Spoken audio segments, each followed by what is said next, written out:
হযরতে ওমরের জামানার একটা ঘটনা পড়েছিলাম হাদিসে। তিনি ক্ষমতা পাওয়ার পরে রায় দিয়ে দিলেন, ঘোষণা দিয়ে দিলেন যে মদ আজকে থেকে হারাম। কেউ যেন আমার রাজ্যের ভেতরে মদ আর কেউ বিক্রি না করে, বাইরে থেকে যেন কেউ না নিয়ে আসে। মদিনার এক যুবক আকিক নামক বাজার থেকে চুরি করে 2 বোতল মদ ওই সময় কিনেছে। 1 বোতল জায়গায় বসে খেয়েছে, আর একটা নিয়ে যাচ্ছে বাড়িতে। রাতের বেলা বন্ধুদের নিয়ে আনন্দ করে চুরি করে খাবে। হযরত ওমর রাতের বেলা বের হয়েছে, দেখি প্রসাদের খবর কি। এশার নামাজের পরে তিনি বের হয়ে, চারিদিকে অন্ধকার, পাহাড়ি এলাকা। তাকিয়ে দেখলেন অন্ধকারের ভেতরে কালো কি যেন আসতেছে। কাছে যত যায় তত স্পষ্ট হয়। কাছে গিয়ে দেখলেন একটা মানুষ। ডাক দিয়ে বললেন, এই বেটা, রাতের বেলা এভাবে কি করো? লোকটা হযরতে ওমরের কণ্ঠ শোনার পরে তার মাতলামি ভালো হয়ে গেছে। কারণ হযরত ওমর যে রাস্তা দিয়ে যেত, শয়তান পর্যন্ত রাস্তায় আসতে ভয় পেত। লোকটা ছিল মাতাল। হযরত ওমরের কণ্ঠ যাই শুনেছে, এই বেটা, এই রাতের বেলা কি করো? ওর মাতলামি গেছে ভালো হয়ে। ডাক দিয়ে বলে, খলিফা, আমার বোনের বাড়ি যাচ্ছি। বোনের বাড়ি যাবে, তা হাতে কি? এই যে চাদর মোড়া দিয়া, এর নিচে মোটা মোটা লাগে কি এটা? এ ফুলে আছে।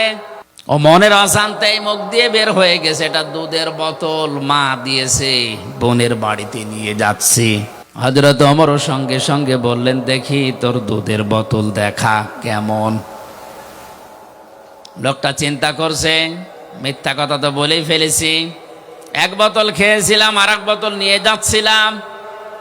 এই কঠিন মুহূর্তে যদি চাদরটা তুলে এই বোতলটা হাতে দেই, দেওয়ার সঙ্গে সঙ্গে এই মিথ্যা বলার অপরাধ আমরা মেরে ফেলবে। এখনো পর্যন্ত ওর বিশ্বাস হয়নি আমার চাদরের নিচে কি আছে, ও তো জানে মদ। ওই সময় আল্লাহকে ডাক দিয়ে বলেছে মনে মনে, রব্বুল আলামিন, আজকের এই কঠিন অবস্থায় তুমি যদি ওমরের হাত থেকে আমারে বাঁচিয়ে দিতে পারো, তোমার নামে শপথ করে বলছি, জীবনে আর কোনোদিন আমি মদ খাবো না। হযরত ওমর হাত বাড়িয়েছে, লোকটাও চাদর খুলে দিচ্ছে। ওর তো মনে মনে আছে যে এটা মদেরই বোতল। চাদর উঁচা করে যখন ওনার হাতে দিয়েছে, হযরত ওমর হাতে নিয়ে দেখলেন গরম দুধ। ডাক দিয়ে বলে, আল্লাহর বান্দা, এই নাও, চলে যাও। লোকটাকে যখন বলে এই নাও, চলে যাও, ও আর যায় না, জায়গায় দাঁড়িয়ে আছে। হযরত ওমর জিজ্ঞাসা করে, কি যাও না কেন? লোকটা বোতল ফেলে দিয়ে বলে, খলিফাতুল মুসলিমিন, আমি কিন্তু সত্যি মদ খেয়েছিলাম, আর 1 বোতল নিয়ে যাচ্ছিলাম বন্ধুদের নিয়ে খাবো। আপনি যখন চাইলেন আমিও দেওয়ার জন্য রেডি। ওই সময় মনে মনে আল্লাহকে একটা ডাক দিয়েছিলাম, রব্বুল আলামিন, তোমাকে ভয় করেই বলছি, আজকে যদি ওমরের হাত থেকে তুমি আমারে বাঁচিয়ে দিতে পারো, জীবনে আর মদ খাবো না। যে আল্লাহ আমার সেকেন্ডের ভেতরে মনের কথা শুনে মদের বোতলকে দুধের বোতলে পরিণত করে দিয়ে আপনার হাত থেকে বাঁচিয়ে দিতে পারে, সত্যি আল্লাহর নামে আমি যেটা কসম করেছিলাম ওটা ঠিক রাখবো, জীবনে আর কোনোদিন আমি আর মদ খাবো না।